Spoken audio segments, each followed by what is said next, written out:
Bien. Puisque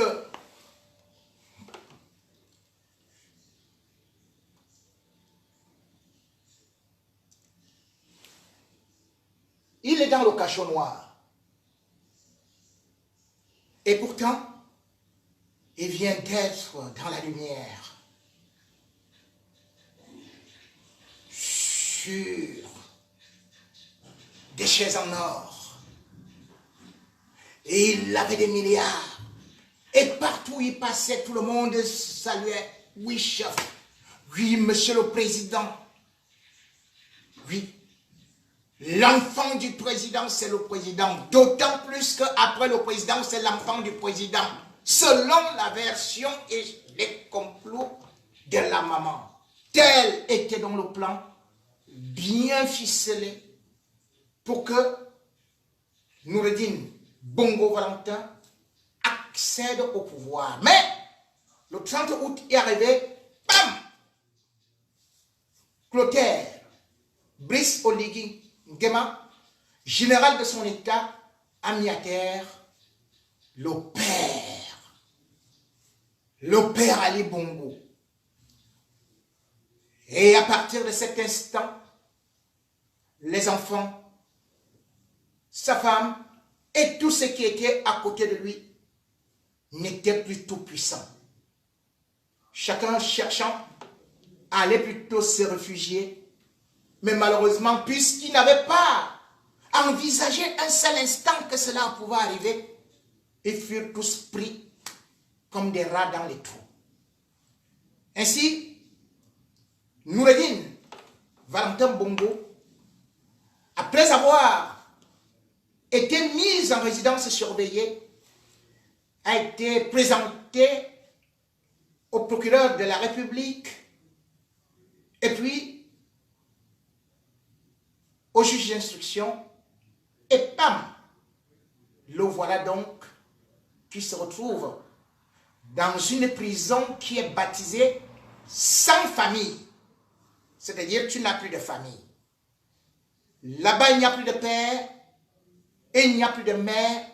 Là-bas, il n'y a pas de fils de président. Il n'y a pas de grand. Là-bas, on devient tout simplement un vaurien parce qu'on a perdu tous ses droits et parce qu'on retrouve ceux-là qui, à l'époque, ont été jetés en prison par vous-même. Noureddin Valentin Bongo est donc désormais à la prison de Libreville après avoir été inculpé pour haute trahison, détournement de fonds, malversation financière internationale et aussi falsification des signatures et pour finir, trafic de stupéfiants. Vous vous souvenez donc que j'avais déjà dit ici que Noureddin Valentin Bongo était bien dans un vaste réseau de trafic de drogue. J'avais déjà annoncé comment est-ce qu'il était aussi avec Franck Biya et comment ce réseau datait déjà de l'époque de l'ancien Premier ministre et ministre de la Défense de la Côte d'Ivoire, Ahmed Bakayoko. Ça vient donc confirmer un certain nombre de choses, mais surtout, ça vient aussi mettre en alerte le camp de Franck Biya qui peut désormais tirer des leçons de cette mésaventure de son ami qui était sûr de remplacer son papa qui avait déjà à côté de lui presque toute une armée de fanatiques mais aussi de bras qui jouaient à l'ombre pour le propulser au niveau du pouvoir. C'est l'histoire d'un jeune homme qui, comme en Afrique, rêve toujours de monter au trône après papa. C'est aussi l'histoire d'un enfant gâté à qui n'avait jamais montré que la vie est difficile, mais qui aujourd'hui se retrouve, lorsqu'on a vu les images, avec des milliards, dont son directeur de cabinet avait 4 milliards dans des valises, dans des mallettes, comme ça là. On s'est dit, donc, dans ce pays-là, il pouvait avoir autant d'argent. Et surtout, il n'est pas seul. On voit que c'est toute une artillerie lourde et tout un grand réseau qui a été justement jeté en prison. Donc, ces éléments qu'il avait réussi à placer à la présidence de la République. Noureddine, aujourd'hui, il faut d'abord dire, est-ce celui-là que Ali Bongo avait dès 2014 programmé déjà avec son épouse pour le remplacer. Et c'est ainsi qu'il va se retrouver dans un réseau ou dans une entreprise qu'on appelle Olam Gabon, où il sera d'ailleurs directeur général adjoint. Et c'est là où la ressemblance est terrible avec Franck Biya. Olam Gabon est une entreprise qui avait été créée au Nigeria en 1989. Donc, Ali Bongo n'était pas là. Mais curieusement, par une acrobatie, Olam Gabon va se retrouver au Gabon, où il va se lancer, pas seulement dans l'agroalimentaire, mais plutôt maintenant dans l'exploitation forestière. Or, on sait très bien ce que les arbres valent au Gabon. Un pays couvert par 86% par des forêts, puisque n'ayant à peine que 2 millions d'habitants.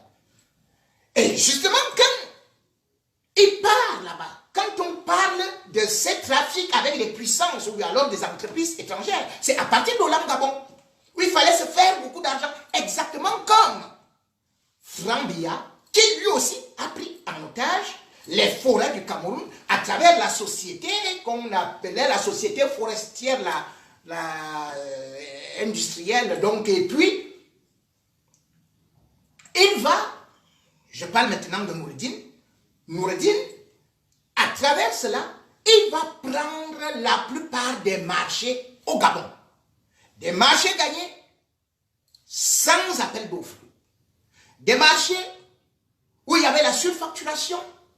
Et Olam Gabon a multiplié les métastases pour qu'il puisse faire un véritable trésor de guerre au point où il y a une autre filière qui est entrée qu'on appelle Olam Palm. Olam Palm, c'est la filière qui a bénéficié de 500 000 hectares de forêt. 500 000 hectares de forêt pour pouvoir faire de l'huile de palme. Et là-bas, toujours, vous allez trouver le même Noureddine Bongo Valentin. Maintenant que Ali Bongo est en train de voir que son gars a déjà réussi à se faire du magot, a déjà installé un bon réseau là-bas, il le fait monter à la présidence de la République. Et c'est ainsi que, pour qu'il soit là, il va profiter d'une situation. Son épouse va lui dire, mais attends, tu viens d'avoir un AVC en octobre 2018. Donc, il faut déjà savoir que si quelque chose t'arrive, moi je ne peux pas rester dans de quelles conditions. Il faut déjà placer Noureddine. Donc, c'est donc après l'AVC que Noureddine et Ali Bongo vont faire ce qu'on appelle une purge. Noureddine, Ali Bongo et l'épouse, qui est Sylvia. Cette purge consistera à nettoyer, à balayer et surtout à mettre le tapis rouge pour que le gars passe sans problème. Et comment Ali Bongo va faire? Il va imiter Biya. Je dis bien, il va d'abord faire la modification de la Constitution. Et ça, nous sommes d'abord en 2018, avant de tomber. Modification de la Constitution, il dit, maintenant, les mandats sont illimités. Alors que, d'abord, les mandats étaient limités au Gabon. Il constate que non, ce n'est pas bon, la pitié, les mandats sont maintenant illimités. Et surtout dans la révision constitutionnelle, il va ajouter un article qui est prémonitoire, à savoir que maintenant, pour être président de la République, il n'y a plus la condition d'âge. C'est-à-dire que vous pouvez avoir 20 ans, 28 ans, 30 ans et tout et tout. Vous devenez président de la République. Parce qu'il savait pertinemment que si jamais vous voulez placer Noureddine qui avait 28 ans, ne pouvait pas être candidat à l'élection présidentielle. Il allait être frappé par son âge qui était encore très bas. Ali Bongo fait donc cette modification. Et maintenant, lorsqu'il se retrouve au palais, il se rend compte que il y a son frère qui garde le pouvoir. Son frère Frédéric Bongo. Enfin, celui qui était là comme le monsieur sécurité. Il va donc le virer et il va l'envoyer loin en Afrique du Sud. Noureddine voit comment est-ce que la famille de Bongo se détache. Et parce qu'il y avait quelqu'un d'autre qui était un peu gênant, qu'on appelle Brice Lacruche, Olianga, il se dit, quand il était absent, ce dernier avait fait des tours un peu partout, et puis maintenant, il n'est plus là. Non, non, je vais le virer. Il va donc créer ce qu'on va appeler une task force et une soi-disant opération Scorpion contre les détournements. Cette opération est recopiée chez qui? Chez Paul Biya. Paul Biya qui a fait l'opération Épervier. L'opération Épervier, c'était pour écarter qui? L'opération Épervier a commencé à écarter les gens qui étaient supposés gêner Franck Biya.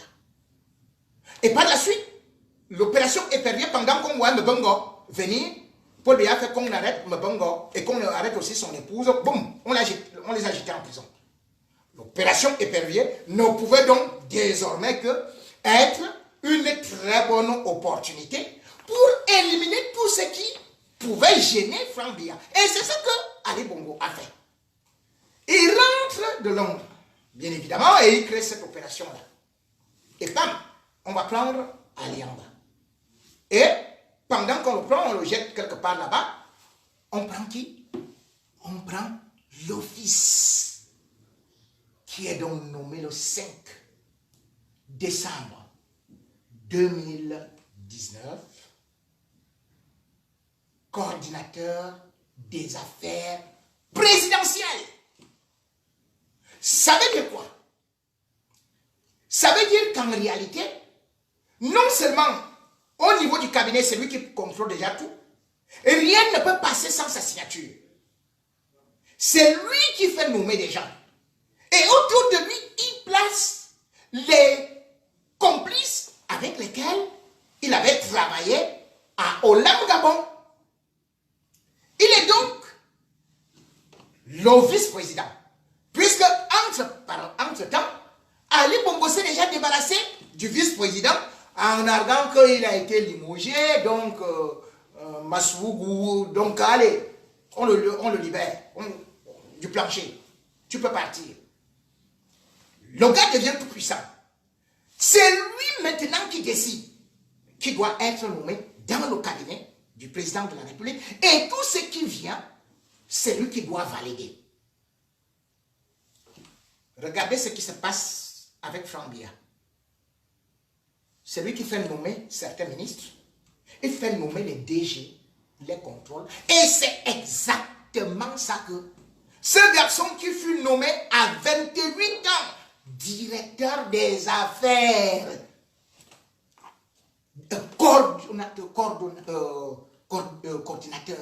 coordinateur des affaires présidentielles. Il est devenu le monsieur à tout faire du palais présidentiel, à décider ce qu'il veut, à placer qui il veut.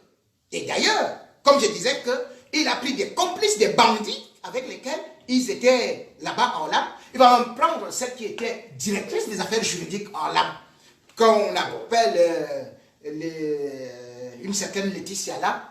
Bon, après, il va la nommer comme conseillère des affaires juridiques et administrative. Il va aussi prendre un franco-béninois qui lui travaillait dans un cabinet qui est performance, voilà, performance et qui s'occupait d'un concept vaseux disant que le Gabon émergent. Il va le nommer conseiller des affaires financières, économiques. Un autre bandit, le fils de l'imam de Libreville, il le prend aussi, il le met à ses côtés. Il prend même un rappeur. Ou bien il s'appelle Massissi. Massissi. Un ancien rappeur devient communicateur des affaires de ce clan mafieux. Eh bien, ils disent que c'est la communication sociale qu'il est en train de faire.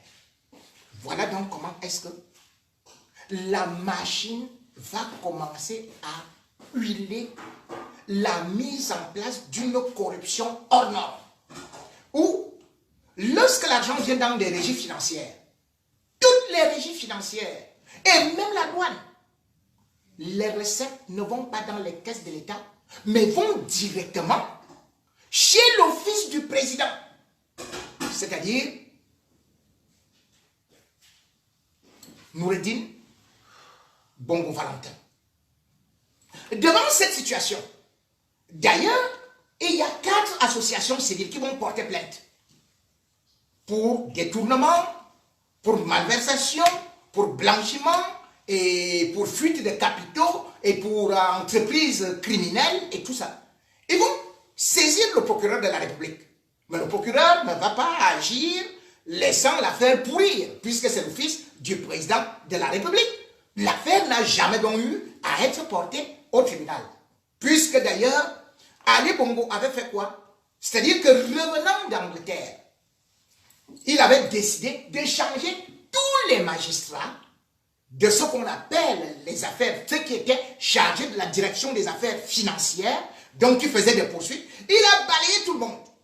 C'est-à-dire que jusqu'au procureur, il a d'ailleurs nommé un nouveau procureur, je crois, qui devrait s'appeler Ropona.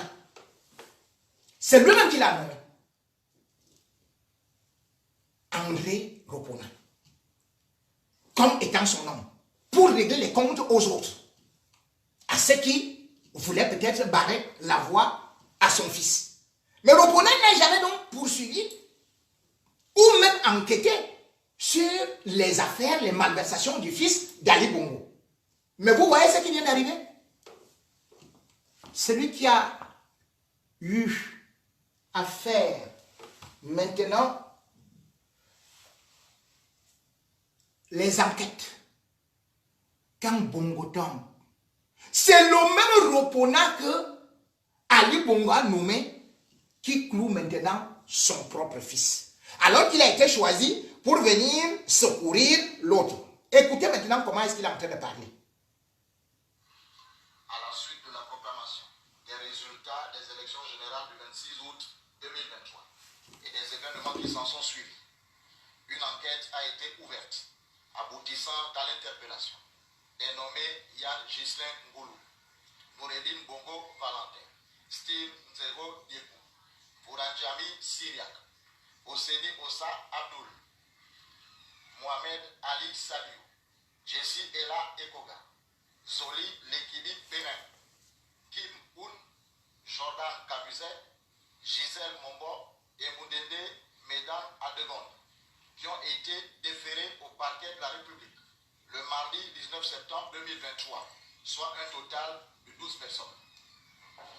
2 personnes ont été mises hors de cause, tandis que 10 ont fait l'objet d'ouverture d'informations judiciaires devant le juge d'instruction qui les a inculpés selon les cas de trouble des opérations d'un collège électoral, contrefaçon et usage des sceaux de la République, contrefaçon et usage d'imprimés officiels d'une institution, falsification de la signature du président de la République,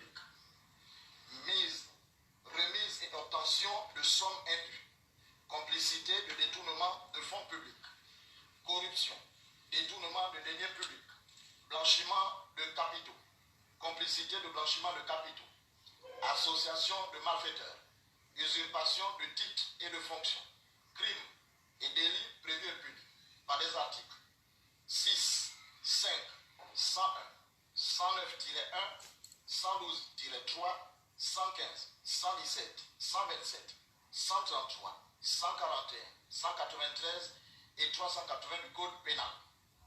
À la suite de ces inculpations, 3 assignations à résidence ont été ordonnées et 7 mandats de dépôt ont été décernés par le juge d'instruction. C'est le lieu de rappeler ici que les enquêtes se poursuivent et pourraient déboucher sur des inculpations supplétives et d'autres interpellations sont en cours. Je vous remercie. Bon, je m'arrête là. Vous voyez ce monsieur? Il a été nommé par Ali Bongo. Il a été nommé par Ali Bongo pour préparer la place, le trône au fils d'Ali Bongo. Exactement comme Paul Biya a nommé, a créé le tribunal criminel spécial. Vous connaissez ce que Ali Bongo a créé? La cour criminelle spéciale. Donc dès que tu veux déranger, dès qu'il voit que tu es capable d'être un candidat, boum, on t'arrête. On dit détournement. Et d'ailleurs, même son ancien, celui qui était même le porte-parole de la présidence, Ngoni, il s'est retrouvé lui-même être accusé de détournement alors que lui ne touche pas de l'argent. Juste parce qu'on a vu que non, il est très dangereux, il commence à faire ceci et cela, il est devenu populaire, il est un peu beau, il est jeune. Allez, on a dit il a volé 5 milliards. Il y a même encore quelqu'un d'autre là, celui qui était le directeur de Gabon Oil, c'est-à-dire que la société pétrolière. On a dit non, lui il a détourné 20 milliards, allez, on l'a aussi dégagé. Parce qu'en réalité, il avait peur de la cruche à Lianga, qui également, c'est un bel homme et puis français et tout ça. Il a donc utilisé ce monsieur que vous venez de voir là, pour mettre ses opposants et nos opposants à son fils en prison. Et c'est ce monsieur aujourd'hui qui vient dire, qui vient donner tous ces chefs, il vient lire ces chefs d'inculpation. Et là où c'est très grave, c'est qu'Ali Bongo a d'abord changé le directeur de la prison. Il a mis un nouveau directeur là-bas. Et il lui a dit, quand les gens viennent là-bas, tu leur fais ça dur. Ils doivent dormir par terre. Ils doivent souffrir. Les gens là, ils ont voulu mon pouvoir. Ça ne peut pas continuer comme ça. Et vous savez ce qui arrive? Voici donc le fils Ali Bongo, qui lui-même arrive à la prison. Vous connaissez la prison de Libreville? Mais la prison de Libreville a été construite en 1956 pour 300 places. Il y a au moins 1700 personnes actuellement dans la prison de Libreville. C'est-à-dire une prison qu'on appelle abattoir. Une prison qu'on appelle mouroir, urinoir. Et vous voyez l'office d'Ali Bongo, qui était là dans les ors, qui était là dans les Louis XIV, qui était seulement là quand il mange. 8 services traiteurs. Le gars est arrivé là-bas, à la prison.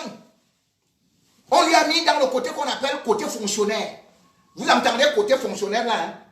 C'est rien. Hein? C'est rien du tout. Il n'y a pas de service traiteur là-bas. Là-bas, il y a les mouches qui piquent. Ça il a commencé à dire, ça pique. Voilà un gars qui était seulement dans la climatisation. Or là-bas, la chaleur de ça, l'office d'Ali Bongo vient donc de découvrir la chaleur. Dans les cellules, il n'y a pas d'aération. Il n'y a pas de fenêtre dans les cellules. Et vous savez, il n'a pas eu, parce qu'on appelle, quelle est la nourriture qu'on mange là-bas? Tu vas ça. Direct dans les toilettes. Parce qu'on vient, on vous donne les poulets. Ce sont les prisonniers qui préparent ça. Les prisonniers préparent le poulet avec seulement la tomate qu'on leur donne comme ça. Dans des vieilles marmites qui sont sales. Alors, le gars attendait qu'on lui apporte les gâteaux, qu'on lui apporte les ceci et cela. Et croyait qu'il va faire comme les hommes des hommes. On va aménager une chambre spéciale, 2 places, avec machin et tout. Les matelas élastiques là, ils partaient souvent faire les partous là. Le gars, il s'est couché sur lui, comment il dit, ça pique, c'est comme l'enfer. On lui a dit, calme-toi, calme-toi. Parce que là-bas, les cellules, tu n'as pas ta cellule seule. Hein? Le président gabonais, il est en train de lire l'heure. Il est en train de lire l'heure. Donc on est venu, on lui a dit que si tu veux manger, voici ce que les prisonniers mangent. Il a voulu mettre ça dans la bouche. Déjà, je vous dis que là où ça se prépare dans des vieilles marmites. Mais si tu vois les marmites là comme ça, tu as d'abord les nausées. Il a voulu mettre ça dans la bouche comme ça. Il a craché. C'est le poisson, c'est le poisson. On lui dit non, président, calme-toi, ce n'est que le début. Et vous savez le début? La prison de Libreville là, il y a un côté qu'on appelle la Chine. C'est-à-dire que la Chine là, ça a 300 personnes. Il y a 40 personnes. Minimum par cellule. Hein. Une petite cellule étroite comme ça. Une petite cellule étroite. Et alors, les gars là-bas, ils sont nerveux. Hein. Parce que dans les différents quartiers, la prison de Libreville, c'est à peu près comme la prison du Cameroun. Hein. Mais sauf que c'est encore un peu même, voilà, à peu près New-Bel, voilà, ça ressemble à New-Bel. Voilà, la prison de Libreville ressemble à New-Bel. Donc, il y a le chef de quartier. Donc, actuellement, le président gabonais a un autre président là-bas qui est le chef de quartier. Et c'est le chef de quartier là qui nomme les maires. Donc, il y a un maire qui doit te dire, c'est ton tour de préparer. C'est ton tour d'aller nettoyer les WC. Le WC. Vous connaissez le WC? Maman, il faut faire l'acrobatie. Parce que c'est un petit trou. Donc, pour te courber là-bas, si tu as bon, comme lui là, on me dit même comment je se bon, en tout cas, il va faire des acrobaties là-bas. Je ne sais pas comment il a fait. Pour l'instant, là, on me dit qu'il a dit qu'il garde d'abord. Il garde d'abord. Il va garder ça jusqu'à quand? Le président gabonais. Le président. Balabeda. Bongo. Noureddin, il est en train de regarder vos directs là-bas peut-être, je ne sais pas, je vais contrôler. Parce que je sais que c'est le Zomlo qui est actuellement connecté là. Donc c'est comme ça. Non, imaginez le président, l'homme qui allait être président comme Franck Biya. Franck, écoute ce que je te raconte là. Parce que quand tu iras à Kondengui, moi je te demande de commencer aussi à faire les entraînements. Hein? Comment on se courbe comme ça. Attends, le Bara vous a appris ça. Il a sorti tout un livre. Hein? Que avant d'aller en prison, tu apprends comment tu dors sur une place. Tu apprends comment tu te courbes sur le petit WC et quoi là. Tu apprends comment. Et d'ailleurs, je vais te dire. Là se trouve actuellement le président, le fils du président qui était déjà président, qui nommait les ministres, qui les débarquait, qui faisait ceci et cela. Vous savez? Le gars, là-bas, il a vu la souris. La souris a commencé à le poursuivre hier. Il a dit que la souris était décidée derrière Noureddin Bongo. Oh yo, la souris. Et vous savez que c'est interdit de tuer la souris au Gabon, hein, en prison. Parce que selon la tradition, si tu tues la souris, allez, cela veut dire que ta peine sera doublée. On dit que c'est de façon mystique. Résultat des courses, les souris sont les rois. Les rats là, les gros rats comme ça là, sont des rois en prison à Libreville. Ça se passe comment? Lorsqu'on finit de préparer la base, où est-ce qu'on prépare? On prépare dans un petit couloir là, et dans ce couloir là également aussi, c'est là où les gars viennent manger. Hein. Noureddin il n'y a pas de table, il n'y a pas de chaise. Vous êtes assis avec les fesses par terre comme ça, vous faites les pieds comme ça là. Tu manges avec les mains, il n'y a pas. C'est comme ça. Et si tu veux parler fort, le gars te sort la hache. Oui, il te sort le couteau. Parce que tout le monde a là-bas le couteau. Hein. Tout le monde a le couteau. Vous savez d'ailleurs que même en 2009, là, quand Ali Bongo est même arrivé au pouvoir, mais il y a eu un meurtre à la prison, là-bas. En 2013, on avait même découvert que le plus grand trafic de drogue se passait dans la prison de Libreville. Oui, c'est comme ça. Donc les gars ne blaguent pas là-bas, surtout les souris. Les souris, quand les souris arrivent à côté des marmites, tout le monde fuit les souris. Parce qu'il y a un prisonnier là-bas, dit-on, on raconte, on m'a aussi dit, qu'un prisonnier avait tenté de dire à une souris que va manger là-bas, il lui a donné le coup de pied. La souris est revenue avec les dents comme mes chiens, mes bergers allemands là. La souris aboyait. La souris a attrapé le prisonnier au pied. La souris a commencé à manger le prisonnier presque vivant. Et le pied avait gonflé jusqu'à ce que ce prisonnier-là, personne n'a pu le soigner, il était mort. Voilà pourquoi les souris sont les rois. À la prison de Libreville, imaginez que le gars-là, lui, il n'était qu'en train de dormir ici dans les grands hôtels. Dans les hôtels à Londres. Et ah oui, c'est là-bas où il vivait. Les hôtels 5 étoiles, lui, voulait dire même 10 étoiles. Il disait que fais chercher moi les chambres spéciales de 10 étoiles pour moi. Ah oui, nous le bongo. Il voulait les chambres 10 étoiles. Et d'ailleurs, vous savez que lui, il avait d'ailleurs Chana.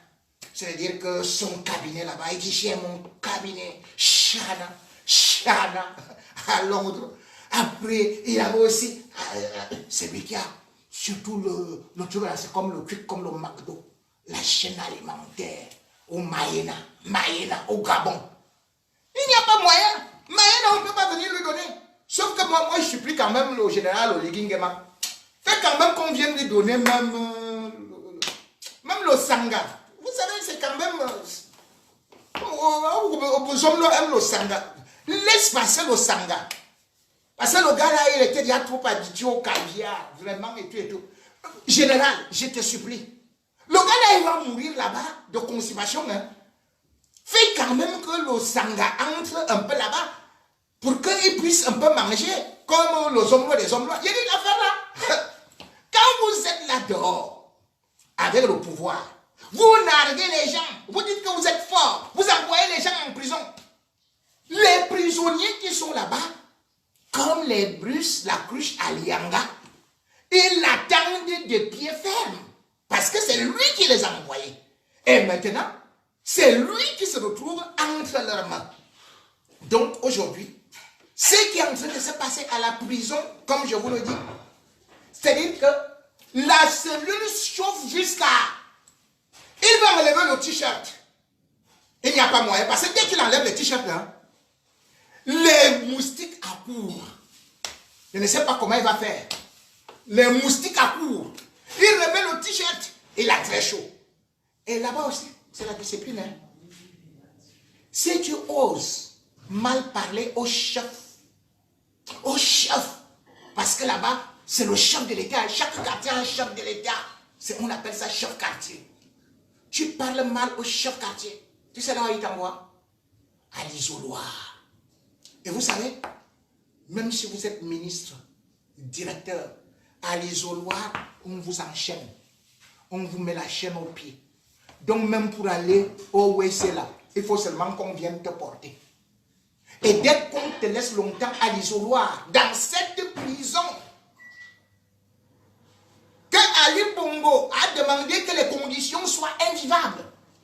Dès qu'on te met là-bas, sache que tes pieds là, peut-être même tu risques de ne plus marcher. Voilà donc. Quand on crache en l'air, ça vous retombe sur le visage. Voilà ce qui est en train d'arriver au clan Ali Bongo, qui croyait faire du mal aux Gabonais et qui se retrouve déjà devant tout le mal qu'ils ont construit. Donc, le grand pénitencier de Libreville qui accueille désormais un futur président ou celui qui rêvait de devenir président et qui malheureusement aujourd'hui est en train de lire l'heure en chinois. Courage, Noureddine Ali Bongo. Cherche tout simplement que les prochaines élections au niveau de la prison, que tu présentes ta candidature, peut-être tu deviendras président de la prison de Libreville. C'est aussi ça. Président égal, président.